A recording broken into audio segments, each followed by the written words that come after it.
Welcome to the 700 Club. President Trump is turning up the heat on Venezuela. He's declared the Maduro regime a foreign terrorist organization and has ordered a blockade of all sanctioned oil tankers. Well, this action comes as the White House defends Chief of Staff Susie Wiles for her candid comments about administration officials, including the president. Brody Carter reports. More than a dozen sanctioned tankers are currently in Venezuelan waters. The nation is surrounded by a U.S. armada, which President Trump said will only get bigger. The latest move comes after the U.S. seized a Venezuelan tanker suspected of illegally shipping oil to the sanctioned nation of Iran last week. In a statement, Venezuela's government calling it a reckless and serious threat. Leader Nicolas Maduro is calling for peace, but pledged to defend his country. The administration has mostly targeted drug smuggling boats in the region. In an interview with Vanity Fair, White House Chief of Staff Susie Wiles said the president, quote, wants to keep on blowing boats up until Maduro cries uncle. Her interview with comments about the president and other top aides is unusual for such a high-placed official whose role is typically behind the scenes. Susie likes to stay sort of in the back, let me tell you. The ice maiden, we call her the ice maiden. The controversy stems from candid remarks by Wiles about the first year of President Trump's second term. She's quoted comparing the president's personality to that of an alcoholic, saying he believes, quote, that there's nothing he can't do. Nothing. Zero. Nothing. Some of the strongest criticism is aimed at Attorney General Pam Bondi, saying she, quote, totally whiffed demands to release the Epstein files. She also criticized Elon Musk's dismantling of USAID and described Vice President J.D. Vance as a long-held conspiracy theorist. Wiles and the White House have rejected the article's framing. This is, unfortunately, another example of disingenuous reporting, where you have a reporter who took the Chief of Staff's words wildly out of context, did not include the context those conversations were had within. I think the most egregious part of this article was the bias of omission that was clearly present. When asked about the report, President Trump defended Wiles, saying, quote, I didn't read it. I don't read Vanity Fair, but she's done a fantastic job. He also admitted that while he does not drink alcohol, quote, I've often said that if I did, I'd have a very good chance of being an alcoholic. It's a very possessive personality. The fallout from the profile comes as the president prepares to address the nation in a rare primetime speech tonight. The White House says he'll highlight his accomplishments and outline next year's priorities. Brody Carter, CBN News. Well, in other news, Christmas is often celebrated as the most wonderful time of the year. Yet not everyone agrees. For some people, getting through the holidays is a real struggle. John Jessup has that story and more from our CBN News Bureau in Washington. John? That is right, Gordon. The Christmas holidays can be the most painful time of the year for people who are grieving the loss of a loved one. CBN's Lori Johnson tells us about ways to cope. A survey conducted by the American Psychiatric Association last year found nearly half of all adults said grieving a loss or missing a loved one was one of the top stressors during the holidays. We often feel the pain most acutely during the first Christmas without a loved one. However, even if the person has been gone longer than that, it can still hurt doing things we used to enjoy with them. A lot of times you might not even feel like celebrating, but everybody else around you is, and you don't want to feel like you're discouraging other people. You don't want to feel like a Debbie Downer, so to speak. And so the holidays can be very, very confusing. That's why the church-based program Grief Share released the book Survival Guide, Navigating the Holidays After Loss. And it's really important to figure out, okay, how am I going to approach these holidays differently? And how am I going to do it in a way that I can actually survive? One way is by creating a plan for get-togethers. That can be something as simple as having a buddy to go with you who can take you and you can leave at a certain time without having to stay the whole time. Or you can let people know ahead of time, yeah, I'm coming for Thanksgiving, but I'm only going to stay for an hour. Or you can let people know, I may or not show up that day. I'll have to let you know the day of. Honoring those who passed also helps manage the grief. Talking with other family members to say, you know, this evening we're going to light a candle and talk about Uncle Mitch, or we're going to say a prayer and say just how thankful we are for Cousin Barbara.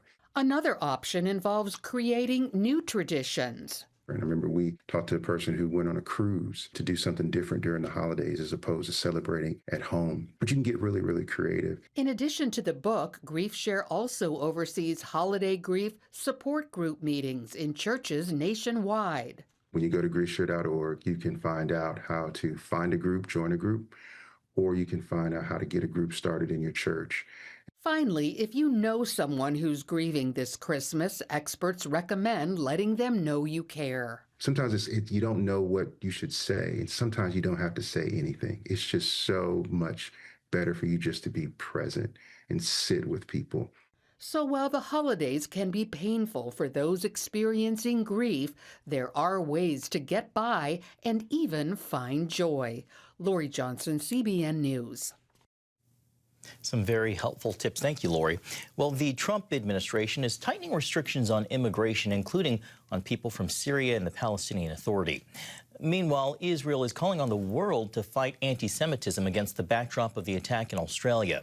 CBN's Julie Stahl reports from Jerusalem. The ban bars Palestinian Authority and Syrian passport holders from entering the United States for travel or immigration starting January 1st. The presidential decree, first declared in June on 19 countries, has now been expanded to include 27. U.S. officials say the countries in question and the Palestinian Authority cannot meet basic criteria for identifying their nationals and residents who pose national security and public safety threats and for sharing information with the United States. Against the backdrop of the Hanukkah massacre in Australia, Israeli Prime Minister Benjamin Netanyahu called on world leaders to take action against anti-Semitism. I demand that Western governments do what is necessary to combat anti-Semitism and provide the necessary security and safety for Jewish communities around the world. And they should heed our warnings. I demand that they act now. At a White House Hanukkah celebration, President Trump paid tribute to the victims of the Australia attack and warned of an increasingly anti-Semitic Congress. If you go back 10, 12, 15 years ago at the most, the strongest lobby in Washington was the Jewish lobby. It was Israel. That's no longer true. You have to be very careful.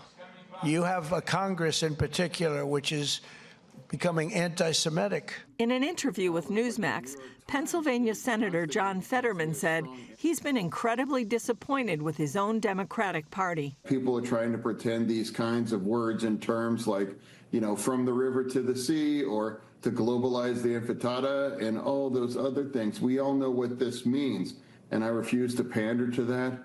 And for me, it's been a rot, within the American left and within my party. Julie Stahl, CBN News, Jerusalem. Thank you, Julie. Gordon, back over to you. We need to heed the words of Senator Fetterman that, yes, it is a rot. And it's not just in the Democrat Party. I think it's within what we used to call Western civilization. And in times past, it was called Christendom. And most recently, and if you call 70 years ago recent, by Winston Churchill as he was defending Christendom against Nazi Germany. We have to know the history here, and so many people right here in the United States do not know the history of the Muslim invasion of Europe all the way back in the 600s. And a king named Charles Martel, he became known as Charles the Hammer because of his ability to fight back against Muslim cavalry. And they took over Spain, they took over southern France. The Battle of Tours in northern France, and that's where the tide turned. Charles Martel's grandson was Charlemagne, who was the first king to take the title Defender of the Faith. And the reason he took that title is he wanted to expel the Muslims from Europe. That is established history. And you look at it in the light of 2025, and you go, are we watching this happen again? Except this time it's not an invading army with arms, it's an invading army with immigration. And how has it completely changed Europe and Europe's status, both in terms of Sharia law, where there are open areas within Europe where Sharia law now is the law. In England, there are Sharia courts. Look at how many Muslim mayors there are of English cities, and you get an idea of where this is going. Well, we now have a Muslim mayor of New York City who refuses to condemn the phrase, globalize the intifada. What it means, and it ought to be clear to every Christian, it means wiping Israel off the map. It means killing every Jew in Israel and reestablishing Muslim authority over all of Israel. So Israel now disappears and becomes Palestine. We have to stand against that. That's another Holocaust. And we're seeing the rise of this violence, and whether it's a beach in Australia or what's happening right here in America with the number of attacks on synagogues that are promoted by this hate. The murder of 2 embassy staffers right in Washington, D.C., within blocks of the FBI. These things we have to wake up to and count each one of our, each Christian. Can you take on that title, Defender of the Faith? And in that title, do you recognize Christianity at its root is a Jewish religion?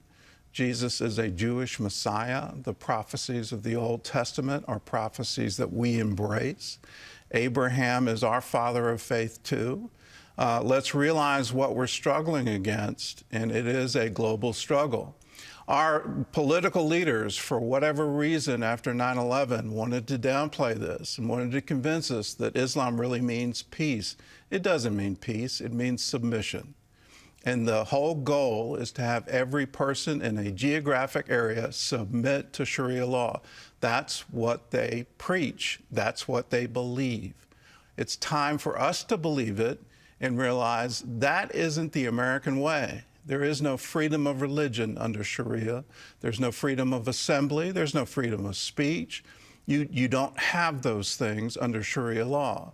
So we need to stand for what we believe in if we want an America that has been handed to us by our forefathers. Can we hand it to our children and our grandchildren intact?